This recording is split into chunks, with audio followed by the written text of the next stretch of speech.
Hey guys, welcome back to my YouTube channel. तो आज मैं फिर से आई हूँ एक नई रेसिपी के साथ। तो आज मैं बनाने जा रही हूँ चीज़ी पिज़्ज़ा। तो ये पिज़्ज़ा हम बिल्कुल डोमिनोज़ की तरह बनाएंगे। जिन लोगों को चीज़ी पिज़्ज़ा खाना बहुत ही ज़्यादा पसंद है उन लोगों को ये रेसिपी बहुत ही ज़्यादा पसंद आने वाली है। तो चलिए फटाफट से शुरू करते हैं बनाना। तो यहाँ पे हम डालेंगे 2 कप मैदा। तो यहाँ पे मैं मीडियम साइज़ की पिज़्ज़ा बना रही हूँ, तो यहाँ पे मैं 2 पिज़्ज़ा बनाऊँगी, इसलिए यहाँ पे मैं 2 कप मैदा का इस्तेमाल कर रही हूँ। अगर आप एक पिज़्ज़ा बनाना चाहते हैं तो आप सिर्फ 1 कप ही मैदा का इस्तेमाल कीजिए। तो यहाँ पर मैंने डाला है 1 teaspoon baking powder, half teaspoon baking soda. अब मैं इसमें डालूँगी हाफ़ चम्मच नमक। अब हम इन सभी को अच्छे तरीके से मिक्स कर लेंगे ताकि मैदे में जो हमारा बेकिंग पाउडर है और बेकिंग सोडा ये अच्छे से मिक्स हो जाए, ताकि जो हमारा डो है वो बहुत ही अच्छा बने। तो अब हम इन सभी का एकदम सॉफ्ट आटा बनाएंगे। तो यहाँ पे सबसे पहले मैं सॉफ्ट आटा बनाने के लिए यहाँ पे मैं दही का इस्तेमाल करूँगी, क्योंकि हम बिना ईस्ट के पिज़्ज़ा बना रहे हैं। तो यहाँ पे मैं दही का इस्तेमाल करूँगी। ये दही पुरानी दही है, यहाँ पे मैं नई दही का इस्तेमाल नहीं कर रही हूँ। तो पुरानी दही से जो इसका रिज़ल्ट है ना वो ज़्यादा अच्छा आता है। तो यहाँ पे मैं दही से इसका आटा लगाऊंगी। तो यहाँ पे बिल्कुल कड़ा आटा नहीं लगाना है, आपको सॉफ्ट आटा ही लगाना है। नहीं तो अगर आप कड़ा आटा लगाएंगे तो उससे जो हमारा जो पिज़्ज़ा का बेस है ना वो पापड़ बन जाएगी, जो खाने में बिल्कुल भी अच्छी नहीं लगेगी। तो इसलिए हम इसका सॉफ्ट आटा लगाएंगे। तो अगर आप इस आटे को ताज़े दही के साथ बनाते हैं तो आपको 1 से 2 घंटे इसे साइड में छोड़ना होगा फर्मेंट होने के लिए। बट मैं इसे डायरेक्ट ही बना लूँगी, क्योंकि मैंने पुरानी दही का इस्तेमाल किया है जो खट्टी थी। तो गाइज़ आप देख सकते हैं अभी भी जो हमारा जो आटा है वो काफ़ी चिपचिपी है। तो इसके लिए हम इसमें तेल का इस्तेमाल करेंगे ताकि जो हमारा जो आटा है वो सॉफ्ट हो जाए। तो यहाँ पे मैं बटर का इस्तेमाल कर रही हूँ। आप चाहें तो रिफाइंड ऑयल का भी इस्तेमाल कर सकते हैं, बट बटर से ना अलग सा फ्लेवर आता है, इसी वजह से यहाँ पे मैं बटर का इस्तेमाल कर रही हूँ। आप देख सकते हैं जैसे ही मैंने बटर डाला है आटा कितने अच्छे से बाइंडिंग होने लगी है एक दूसरे से, और बिल्कुल भी चिपचिपी नहीं लग रही है। तो बिल्कुल आपको इसी तरीके से इसे अच्छे से डो तैयार कर लेना है और बिल्कुल सॉफ्ट डो तैयार करना। तो ये लीजिए गाइज, हमारी जो आटा है वो तैयार है। तो चलिए फटाफट से इसका पिज़्ज़ा बनाना शुरू करते हैं। तो सबसे पहले हम यहाँ पे क्या करेंगे, जो हमने डो तैयार किया है उसे 2 भागों में डिवाइड कर लेंगे, क्योंकि हम यहाँ पे 2 पिज़्ज़ा बनाने वाले हैं। तो यहाँ पे मैं इसे 2 भागों में अच्छे से डिवाइड कर ले रही हूँ। तो गाइज़ यहाँ पे हम डालेंगे सबसे पहले मैदा। तो यहाँ पे मैं मैदा का इस्तेमाल कर रही हूँ। गाइज़ अगर आपके पास मकई का आटा अवेलेबल हो तो आप ज़रूर उसका इस्तेमाल कीजिए। मेरे पास अवेलेबल नहीं थी, इसलिए यहाँ पे मैं सूखे मैदा का इस्तेमाल कर रही हूँ। तो अब हम इसे बेल लेंगे। तो यहाँ पे मैं बेलन की मदद से इसे अच्छे से राउंड शेप में बेल लूँगी।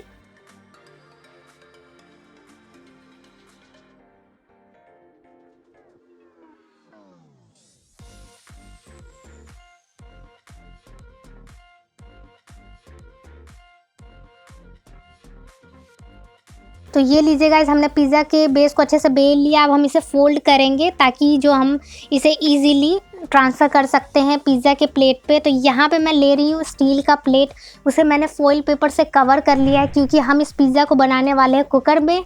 तो अगर हम स्टील का प्लेट डायरेक्टली कुकर में डालेंगे तो जो हमारी जो स्टील का जो प्लेट है वो क्रैक होने की चांसेस है, और जो प्लेट है वो डैमेज हो जाती है। तो यहाँ पे इसलिए मैंने फ़ॉइल पेपर लगाया है, उसको मैंने बटर से ग्रीस कर लिया। अब मैं इसे अच्छे से ट्रांसफ़र कर रही हूँ। आप देख सकते हैं किस तरीके से मैंने बेस को सेट किया है इस प्लेट पे। तो यहाँ पे अब हम क्या करेंगे, एक फोक की मदद से इसे पिज़्ज़ा के बेस में होल करेंगे, ताकि जो हमारा जो पिज़्ज़ा है वो फूल ना जाए बेक करते समय।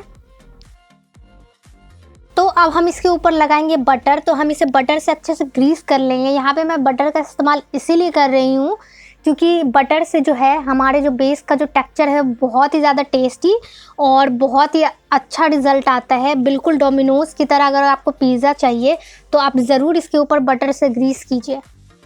अब हम इसके ऊपर डालेंगे पिज़्ज़ा सॉस। तो यहाँ पे मैं 2 चम्मच पिज़्ज़ा सॉस का इस्तेमाल कर रही हूँ। उसे हम अच्छे से पिज़्ज़ा के बेस के ऊपर फैला लेंगे।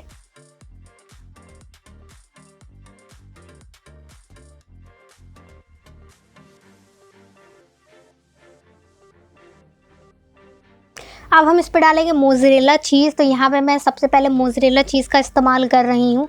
तो यहाँ पे पहले हम थोड़ी सी ही मोज़रेला चीज़ का इस्तेमाल करेंगे।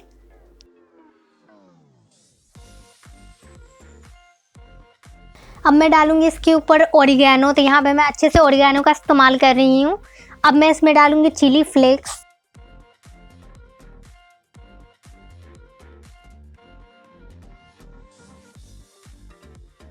गाइस अब हम डालेंगे इसके ऊपर चीज़ स्लाइस। तो यहाँ पे मैं चीज़ स्लाइस का इस्तेमाल कर रही हूँ।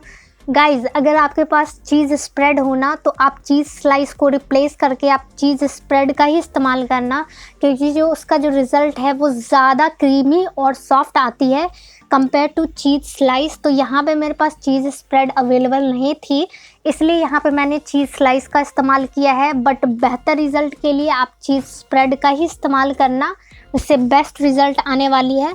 तो उसके ऊपर मैं डाल रही हूँ मोज़रेला चीज़। तो यहाँ पे मैं भर भर के चीज़ का इस्तेमाल करूँगी क्योंकि मैं बना रही हूँ चीज़ी पिज़्ज़ा, तो इसीलिए यहाँ पे चीज़ का ज़्यादा इस्तेमाल करना है। यहाँ पे हम कोई भी टॉपिंग्स का इस्तेमाल नहीं करेंगे।